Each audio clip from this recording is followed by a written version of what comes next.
ട്യൂസ്ഡേയും കഴിഞ്ഞ് വെനസ്ഡേ ആണ് ഇവർ സമരം തുടങ്ങുന്നത്. വിഷ്ണുവിൻ്റെ കാര്യം പറഞ്ഞിട്ടാണ് ആദ്യം തുടങ്ങുന്നത്. അതിനുശേഷമാണത് ലോ അക്കാഡമി. അപ്പോൾ ഈ ലോ അക്കാഡമിയുടെ ഗ്രീവൻസസ് ഇതിന് മുമ്പേ, ഞാൻ പഠിച്ചിരുന്നത് 10-15 കൊല്ലം മുമ്പാണ്. അന്നത്തെ കാലത്തെ പിള്ളേരല്ല, അന്നത്തെ കാലത്തെ ടീച്ചേഴ്സല്ല, ഇതൊക്കെ ഇപ്പോൾ പുതിയ തലമുറയാണ്.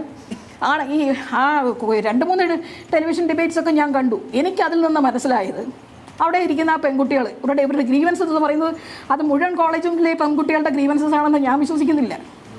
ഈ ആൺപിള്ളേരുമായിട്ട് കെട്ടുമറിയുക, ഇതിനപ്പുറത്തേക്കൊന്നുമില്ല. അവരുടെ പ്രയോറിറ്റി എന്ന് പറയുന്നത് ആണുങ്ങളുമായിട്ട് മിങ്കിൾ ചെയ്യാൻ അവസരം കിട്ടുന്നില്ല. ഇതാണ് അവരുടെ മെയിൻ ഗ്രീവൻസ്.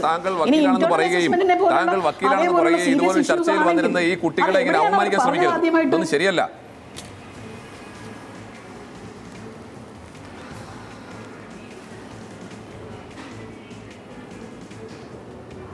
കുട്ടികളുടെ രക്ഷാകർത്തൃത്വം ഞാൻ ഏറ്റെടുത്തിട്ടില്ല. ഞാൻ ഈ കുട്ടികൾ പറഞ്ഞ കാര്യങ്ങൾക്ക് മറുപടിയാണ് പറഞ്ഞത്. ഇതുപോലുള്ള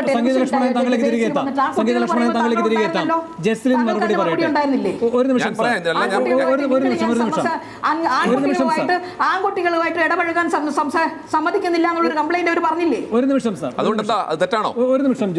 ആൺകുട്ടികളുമായിട്ട് സംസാരിക്കാൻ പരാതി ലോ അക്കാഡമിയിൽ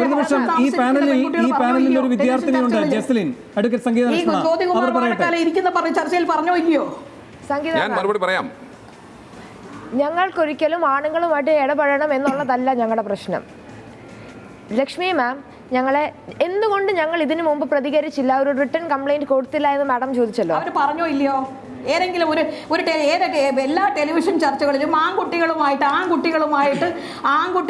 ഫ്രീ ആയിട്ട് ഇടപഴകാൻ അവർക്ക് റെസ്ട്രെയിൻ ഉണ്ടെന്നുള്ള കംപ്ലൈന്റ് അവർ പറഞ്ഞോ ഇല്ലയോ? ആൺകുട്ടികളുമായിട്ട് ഫ്രീ ആയിട്ട് ഇടപഴകി കഴിഞ്ഞാൽ ഇവിടെ എന്ത് ബോധമാണ് തകർന്നു വീഴുന്നത് മാം ഒന്ന് മനസ്സിലാവുന്നത്. മാം ഒരു അഡ്വക്കേറ്റ് ആണെന്നാണ് പറയുന്നത്. നിങ്ങൾ പറയുന്നത് ഇവിടുത്തെ ഫൈനൽ ഇയർ വിദ്യാർത്ഥികൾക്ക് ഇത്തരത്തിൽ നിയമബോധമില്ല, അല്ലെങ്കിൽ ഒരു ബ്യൂട്ടീഷ്യൻ കോഴ്സ് നടത്തുന്ന ഒരു നിലവാരത്തിലേക്ക് എത്തുന്നു.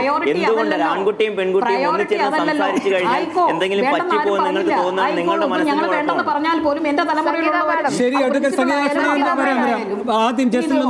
മറ്റാരെങ്കിലും ആണെങ്കിലും നിങ്ങൾ പറഞ്ഞ കേൾക്കാനും പോകുന്നില്ല. പക്ഷേ ഒരു കേരള ലോ അക്കാഡമി പോലെ 50 വർഷത്തെ റിച്ച് ഹെറിറ്റേജ് ഉള്ള ഹെറിറ്റേജ് വെച്ചുകൊണ്ട് ഇങ്ങനെ സംസാരിക്കരുത്.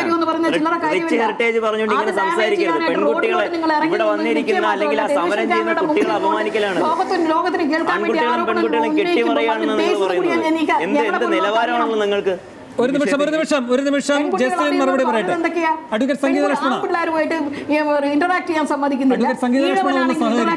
ഇന്ററാക്ട് ചെയ്യാൻ പാടില്ല. ഇത്തരം അലിഗേഷൻസ് അല്ലേ പറഞ്ഞത്? അഡ്വക്കേറ്റ് സംഗീത ലക്ഷ്മണ ഒന്ന് സഹകരിക്കണം, ബാക്കിയുള്ളവരും കൂടെ പ്രതികരിക്കട്ടെ. ജസ്റ്റിൻ ഞാൻ കേട്ടതിന്റെ കുഴപ്പമാണോ? പേഴ്സണലായിട്ട് അറ്റാക്ക് ചെയ്യുക, ഇതൊക്കെയല്ലേ അവിടെ നടന്നത്?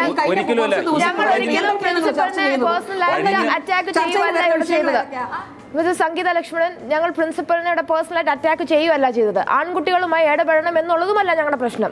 ഞങ്ങൾ വിദ്യാർത്ഥിനികൾ, ഞങ്ങൾ ഹോസ്റ്റലേഴ്സ് ആണ്. ഞങ്ങളുടെ self respect Lakshmi Nair question ചെയ്യുകയാണ് ചെയ്യുന്നത്. എന്ത് അടിസ്ഥാനമുണ്ടത്?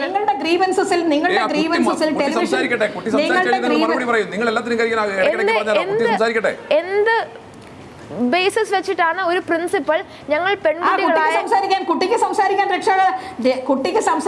കുട്ടി സംസാരിക്കുമല്ലോ, സംസാരിച്ചോളും. അതിന് ജ്യോതികുമാർ വാഴക്കാലയുടെ വക്കാലത്തിന്റെ ആവശ്യമില്ല. ജ്യോതികുമാർ വാഴക്കാലത്ത് നിങ്ങൾ കഴിഞ്ഞ 3-4 ദിവസമായിട്ട് കഴിഞ്ഞ ഒരാഴ്ചയായിട്ട് ടെലിവിഷൻ ചാനലുകൾ അഴിച്ചു വിട്ടിരിക്കുക. അയാൾക്ക് വേണ്ടത് നിങ്ങളോട്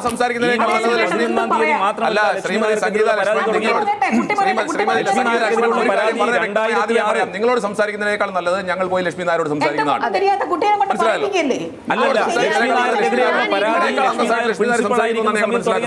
2006 പേരൂർക്കട പോലീസ് സ്റ്റേഷനിൽ ലക്ഷ്മി നായർ അവിടെ പ്രൊഫസറായിരിക്കുന്ന സമയത്ത് പേരൂർക്കട പോലീസ് സ്റ്റേഷനിൽ ലക്ഷ്മി നായർക്കെതിരെ പരാതി കൊടുത്തിട്ടുണ്ട്. ഇന്റേണൽ മാർക്ക്, അന്ന് ലക്ഷ്മി നായർ അവിടെ പ്രൊഫസറാണ്, ആ സമയത്ത് ഇന്റേണൽ മാർക്ക് കൊടുക്കാത്തതിന്റെ പേരിൽ പ്രതിഷേധമുയർത്തിയ അവിടുത്തെ പ്രവർത്തകരെ ക്രൂരമായിട്ട് മർദ്ദിച്ചതിന്റെ പേരിൽ പേരൂർക്കട പോലീസ് സ്റ്റേഷനിൽ ലക്ഷ്മി നായർക്കെതിരെ 2006 പരാതിയുണ്ട്. ഇത് കഴിഞ്ഞ 11-ാം തീയതി തുടങ്ങിയ വിഷയമല്ല. ഫേസ്ബുക്കിൽ പോസ്റ്റ് ഇട്ടാൽ, വാട്സാപ്പിൽ ചില ട്രോളുകൾ ഷെയർ ചെയ്താൽ വിദ്യാർത്ഥിനികൾക്കെതിരെ നടപടിയെടുക്കുന്ന ഒരു പ്രിൻസിപ്പളാണ് ആ ക്യാമ്പസിൽ ഇരിക്കുന്നത്. എങ്ങനെയാണ് വിദ്യാർത്ഥികൾ ധൈര്യത്തോടുകൂടി പരാതി കൊടുക്കാൻ വേണ്ടിയിട്ട് പോവുക?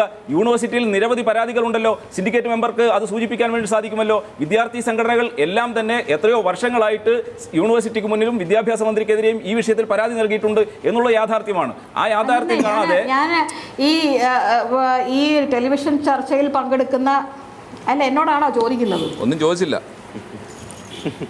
മാഡം. വേണോ എന്നോട് എന്തെങ്കിലും ചോദിക്കാനുണ്ടെങ്കിൽ ചോദിക്കും, ഞാൻ അതിന് മറുപടി പറയാം. ഞാൻ ഈ കോളേജിൽ 2012 അഡ്മിഷൻ എടുത്ത വ്യക്തിയാണ്. ആ ലക്ഷ്മി നായരുടെ ഹോസ്റ്റലിലാണ് ഞാൻ താമസിക്കുന്നത്. ഞങ്ങൾ എന്തുകൊണ്ട് റിട്ടേൺ കംപ്ലൈന്റ് കൊടുത്തില്ല എന്ന് പറഞ്ഞാൽ ഞങ്ങളെ അടിച്ചമർത്തി വെച്ചേക്കുകയാണ്. ബാക്കി വിദ്യാർത്ഥികളെ പോലെയല്ല, ഞങ്ങളുടെ പ്രിൻസിപ്പളോട് അടിച്ചമർത്തി വെച്ചേക്കുകയാണ്. എന്തെങ്കിലും ഒന്ന് പറയാൻ ചെന്നാലോ ഞങ്ങളുടെ മുകളിൽ ഷൗട്ട് ചെയ്യാണ് ടീച്ചർ ചെയ്യുന്നത്. ഞങ്ങളുടെ മോറലിനെ, ഞങ്ങളുടെ ക്യാരക്ടറിനെ, ഞങ്ങളുടെ പേഴ്സണാലിറ്റിയെ, ഞങ്ങളുടെ സെൽഫ് റെസ്പെക്റ്റിനെയാണ് ടീച്ചർ ക്വസ്റ്റ്യൻ ചെയ്യുന്നത്. ഒരു അടിസ്ഥാനമില്ലാതാണ് ക്വസ്റ്റ്യൻ ചെയ്യുന്നത്. എന്തെങ്കിലും കിട്ടിയിട്ടാണോ അല്ലെ എന്തെങ്കിലും അറിഞ്ഞിട്ടാണോ? ഒന്നുമല്ല. ജസ്ലിൻ, ഇവിടെ ഈ പ്രിൻസിപ്പൽ പറയുന്ന ഒരു കാര്യം കൃത്യമായ ഇതേ കംപ്ലൈന്റുമായിട്ട് നിങ്ങളുടെ അടുത്ത് ഒരാൾ വരുന്നു. ഒരു നിമിഷം അഡ്വക്കേറ്റ് സംഗീത ലക്ഷ്മണൻ താങ്കളിലേക്ക് വരാം. ജസ്ലിൻ, പ്രിൻസിപ്പൽ പറയുന്നത് അവിടെ ഈ ആ ഹോസ്റ്റൽ നടത്തുമ്പോൾ അതിൽ കാര്യമായ ഒരു ഉത്തരവാദിത്തമുണ്ട്. ജസ്ലിൻ അവിടുത്തെ ഒരു അന്തേവാസിയാണ്. എന്തെങ്കിലും സംഭവിച്ചാൽ പ്രാഥമികമായി ഉത്തരം പറയേണ്ടത് ഈ പറയുന്ന അധികാരികൾ തന്നെയാണ്. അതിൽ ഒന്നാം സ്ഥാനത്ത് നിൽക്കേണ്ടി വരുന്നത് പ്രിൻസിപ്പലുമാണ്. അതുകൊണ്ട് അവിടെ നിബന്ധനകൾ ഉണ്ടാകും. ഇനി നമുക്ക് ആ നിബന്ധനകളോട് യോജിപ്പില്ലെങ്കിൽ നമുക്ക് അവിടെ നിന്ന് പുറത്ത് താമസിക്കാനുള്ള സ്വാതന്ത്ര്യമുണ്ട്, അത് തടസ്സപ്പെട്ടിട്ടില്ല. പിന്നെ ഈ പറയുന്ന റെസ്ട്രിക്ഷൻ, അവിടെ ഈ മിങ്കിൾ ചെയ്യാനുള്ള റെസ്ട്രിക്ഷൻ 9 മുതൽ 1 മണി വരെയാണ് ക്ലാസ്, അല്ലേ? അത് കഴിഞ്ഞതിന് ശേഷം സ്ഥാപനത്തിന് പുറത്തു പോയിക്കൊണ്ട് മിങ്കിൾ ചെയ്യുന്നതിനകത്ത് യാതൊരു തടസ്സവുമില്ല. ഞാൻ പറയുന്നത് ഒരു ഹോസ്റ്റൽ അന്തേവാസിയെ പറ്റിയല്ല, അല്ലാതെയുള്ളൊരു കുട്ടിയെ സംബന്ധിച്ച്. അപ്പോൾ പഠിക്കുന്ന സമയത്ത് നിയന്ത്രണങ്ങൾ, പഠിക്കുന്നതിൻ്റെ ഭാഗമായി അവിടെ തന്നെ താമസിക്കാൻ നിശ്ചയിച്ചിരിക്കുന്നവർ ആ സ്ഥാപനമാണ് അതിൻ്റെ രക്ഷാകർതൃത്വം ഏൽക്കേണ്ടി വരുന്നത് എന്നതുകൊണ്ട് അവർ പാലിക്കേണ്ട ചില വ്യവസ്ഥകൾ. ഇതിനപ്പുറത്ത് എന്താണുള്ളത്? വേണു ചേട്ടാ, ഞങ്ങൾക്ക് റെസ്ട്രിക്ഷൻസ് വെച്ചു എന്നുള്ളത് ശരിയാണ്. അത് വെച്ചിട്ട് ഇന്നലെയോ ഉള്ള കഴിഞ്ഞ 2.5 വർഷമായി ഞങ്ങളെ പുറത്ത് വിടത്തില്ലായിരുന്നു. അതിന് ഞങ്ങൾ കംപ്ലയിൻറ്റ്സ് പറഞ്ഞിട്ടില്ല. ഞങ്ങൾ പെൺകുട്ടികളെ അനാവശ്യമായി ഞങ്ങളുടെ സെൽഫ് റെസ്പെക്ട് ക്വസ്റ്റ്യൻ ചെയ്ത രീതിയിലുള്ള സംസാരത്തിനാണ് ഞങ്ങൾക്ക് പ്രശ്നം. ഞങ്ങൾ എന്തിനാണ് അങ്ങനെ ആവശ്യമില്ലാത്ത രീതിയിൽ ഞങ്ങളെ പ്രൊവോക്ക് ചെയ്യുന്നത്? ഞങ്ങളുടെ വീട്ടുകാരെ, ഞങ്ങളുടെ മാതാപിതാക്കളെ വിളിച്ചു വരുത്തി അനാവശ്യം പറയേണ്ട ആവശ്യം എന്താണ്? ഒരു പ്രിൻസിപ്പൾ ആണെങ്കിൽ, ഒരു നല്ലൊരു അധ്യാപികയാണെങ്കിൽ, കുട്ടികളുടെ ഭാഗത്തു നിന്ന് തെറ്റുണ്ടെങ്കിൽ അതിനെ രമ്യമായി വിളിച്ച് പ്രിൻസിപ്പൽ പറയുന്നത്, ജസ്ലിൻ, അവിടെ മറ്റ് ടീച്ചർമാരൊന്നും പറഞ്ഞാൽ നിങ്ങൾ ആരും കേൾക്കാറില്ല. അപ്പോൾ ഒരാളെങ്കിലും അത്യാവശ്യം ടെറർ ആകണം, ആ റോൾ അവർ ഏറ്റെടുത്തിരിക്കുന്നു. ഒരിക്കലുമല്ല. ഒരു അധ്യാപിക പോലും ഞങ്ങളുടെ അടുത്ത് ഒരു കാര്യങ്ങൾ പറഞ്ഞുകൊണ്ട് വരാറില്ല എന്നുള്ളതാണ് സത്യം. പ്രിൻസിപ്പളിൻ്റെ അടുത്ത് ഞാൻ ഒരു വ്യക്തിമാണ്. പുറത്തു പോകണമെന്ന് ഞങ്ങളുടെ വാർഡിൻ്റെ അടുത്ത് പുതിയതായി വന്ന വാർഡിനോട്, മാം 2 വർഷമായില്ലേ, ടീച്ചറിനോടൊന്ന് പറഞ്ഞു നോക്കൂ, ഞങ്ങളെ ഇനിയെങ്കിലും ഒന്ന് പുറത്തൊക്കെ ആഴ്ചയിൽ 1 മണിക്കൂർ മതി. ഞങ്ങൾക്കൊരു 10-23 വയസ്സായ പെൺകുട്ടികളാണ് ഞങ്ങൾ. ഇത്രയും അടച്ചു കെട്ടി വെക്കേണ്ട ആവശ്യമില്ല. ഞങ്ങളെ ഒന്ന് പുറത്ത് വിടുമോ എന്ന് ചോദിച്ചതിന് എന്നെ കോളേജിലേക്ക് പോകുന്ന വഴി ചീത്ത പറയും, തിരിച്ചു വരുന്ന വഴി മുൻ കാണുമ്പോൾ ചീത്ത പറയും, ക്യാബിനെ വിളിച്ചെടുത്ത് ചീത്ത പറയും. പക്ഷെ അവർ പ്രിൻസിപ്പൽ പറയുന്ന ഒരു കാര്യം, ജസ്ലിൻ, ഈ സ്വാതന്ത്ര്യം ജസ്ലിൻ അനുവദിക്കാം. പക്ഷെ ജസ്ലിന്റെ രക്ഷകർത്താക്കൾ ആ കാര്യം പ്രിൻസിപ്പലിനോടും ഈ പറയുന്ന ഹോസ്റ്റൽ വാർഡനോടും പറഞ്ഞാൽ മതി. ജസ്ലിനെ അങ്ങനെ നിയന്ത്രിക്കരുത്. എന്നാൽ ഇതിനു മുമ്പ് എന്തുകൊണ്ട് പ്രിൻസിപ്പൽ ഇത് പറഞ്ഞിട്ടില്ല? ഞങ്ങൾ പലതവണ പ്രിൻസിപ്പൽ അത് ഡിമാൻഡ് ചെയ്തൊരു വ്യക്തിയാണ് ഞാൻ. എന്തുകൊണ്ട് പ്രിൻസിപ്പൽ പറഞ്ഞില്ല? അതിനു പ്രകാരം ഞങ്ങൾക്ക് പുറത്തു പോകുന്നത് അനാവശ്യ കാര്യങ്ങൾ ചെയ്യാനാണെന്നും, ഒരു യൂണിവേഴ്സിറ്റിയിൽ ഒരു അത്യാവശ്യത്തിന് പോകണമെങ്കിൽ തന്നെ ഏതെങ്കിലും കുട്ടികളുടെ കൂടെ കറങ്ങാൻ പോകാനാണോന്നോ, ഇങ്ങനെയൊക്കെയാണോ പറയേണ്ടത്? മാതാപിതാക്കളെ വിളിച്ചു വരുത്തി അധിക്ഷേപിക്കുകയാണോ വേണ്ടത്? എന്നാൽ രമ്യമായി പറയട്ടെ, ഇതാണ് മോളെ കാര്യം, അല്ലെങ്കിൽ ഇതാണ് കുട്ടികളെ കാര്യം എന്ന് പറയാത്തത് എന്തുകൊണ്ട്? ശരി, ജ്യോതികുമാർ ഈ സിൻഡിക്കേറ്റിലൊക്കെ പ്രവർത്തിച്ചിട്ടുള്ളൊരു വ്യക്തിയാണല്ലോ. ഇത്തരം സമിതികളുടെ അധികാര പരിധി എന്താണെന്നതിനെ പറ്റി വ്യക്തമായ ബോധ്യവുമുണ്ട്. സി രവീന്ദ്രനാഥിന് കുട്ടികളെ പറ്റിക്കാം, അല്ലെങ്കിൽ സർക്കാർ ഉടനെ തന്നെ ഈ കാര്യങ്ങളെല്ലാം മുഖവിലക്കെടുത്തു നടപടികളെടുക്കും എന്ന് വെറുതെ പുരപ്പുറത്ത് കയറി പറയാം. പക്ഷേ സത്യം അതാണോ ജ്യോതികുമാർ? ഇവിടെ കുട്ടികളുടെ ഈ പരാതികളുടെ സ്വഭാവം വെച്ചുകൊണ്ട് ആ പ്രിൻസിപ്പലിനെ മാറ്റണമെന്നൊരു ശുപാർശ കൊടുക്കാൻ ഇപ്പോൾ പോയിരിക്കുന്ന ഈ ഉപസമിതിക്ക് കഴിയുമോ? സത്യം പറയണം. അല്ല, സത്യമേ പറയാവൂ, സത്യമേ ചെയ്യാവൂ എന്ന് വിശ്വസിക്കുന്ന ഒരാളാണ് ഞാൻ സിൻഡിക്കേറ്റ് മെമ്പറായപ്പോൾ മുതൽ ഇന്ന് വരെയും. കഴിയില്ല എന്ന് ഞാൻ പറഞ്ഞാൽ ഞാൻ നിഷേധിക്കും. കാരണം ഈ ഉപസമിതിക്ക് കഴിയുമെന്നോ? ഞാൻ പറഞ്ഞതുകൊണ്ട് ഞാൻ എൻ്റെ മറുപടി പറഞ്ഞില്ല. അതിന് മുമ്പ് ഇപ്പോൾ പിന്നെ ലക്ഷ്മി നായരുടെ വക്കാലത്തുമായിട്ടൊരു അഡ്വക്കേറ്റ് ഉണ്ട്. ഞാനൊന്ന് പറഞ്ഞു നിർത്താം. ഒറ്റ കാര്യം, പരാതി കിട്ടിയിട്ടുണ്ടോ? പരാതിയാണ് വിഷയം. ആ പരാതി കേരള സർവകലാശാലയിൽ 2013 കിട്ടിയ പരാതി ഈ ലക്ഷ്മി നായർക്കെതിരെ അവിടെ പഠിച്ചിരുന്ന ഗവൺമെൻറ് എംപ്ലോയിയായ ഈവനിങ് ബാച്ചിൽ പഠിച്ചിരുന്ന സയർ എന്ന വിദ്യാർത്ഥി തന്ന പരാതി ഇന്ന് വരെ സർവകലാശാലയിൽ സെറ്റിൽ ചെയ്യാൻ കഴിഞ്ഞിട്ടില്ല. അതിന് ഈ കുറ്റബോധമുണ്ട്. ആ പരാതി വന്നപ്പോൾ അത് മുക്കാൻ ശ്രമിച്ചവരാണ്. ആ പരാതി ഒരാഴ്ചയായിട്ട് കേൾക്കുകയാണല്ലോ വേണോ, പിന്നെയും പറയിപ്പിക്കുന്നത്. ഒരു നിമിഷം മാം. ജ്യോതി, ഇവിടെ ഈ സമിതിക്ക് എന്ത് ചെയ്യാൻ കഴിയും? നേരിട്ടുള്ള ഉത്തരം. ശരി, നേരിട്ട് അതിലേക്ക് വരാം. ഈ സമിതിയെ നിങ്ങളിപ്പോൾ അവിശ്വസിക്കേണ്ട കാര്യമില്ല. അവിശ്വസിക്കുന്നില്ല. സംശയം ടേംസ് ഓഫ് റെഫറൻസിനകത്ത് ഒരു തർക്കവും വേണ്ട. ഈ കുട്ടികൾ പറയുന്ന ന്യായമായ ആവശ്യങ്ങൾ അത് പരിഹരിച്ചുകൊണ്ടുള്ള റിപ്പോർട്ടാവും സ്വാഭാവികമായി. ജ്യോതി, ഇതൊരു സ്വകാര്യ കോളേജാണ്. ഞാൻ പറയട്ടെ, ജ്യോതി, ഇതൊരു സ്വകാര്യ കോളേജാണ്.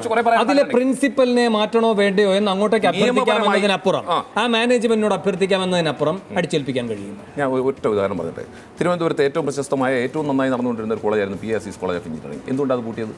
സർവകലാശാല വെല്ലുവിളിച്ചിട്ടാ. അപ്പോൾ ഈ സർവകലാശാലയെ വെല്ലുവിളിച്ചുകൊണ്ട് ഇപ്പോൾ പ്രിൻസിപ്പൾമാരല്ലായിരിക്കാം, പ്രിൻസിപ്പൾ നിയമപരമായി മാറ്റേണ്ടത് മാനേജ്മെന്റ് ആകാം.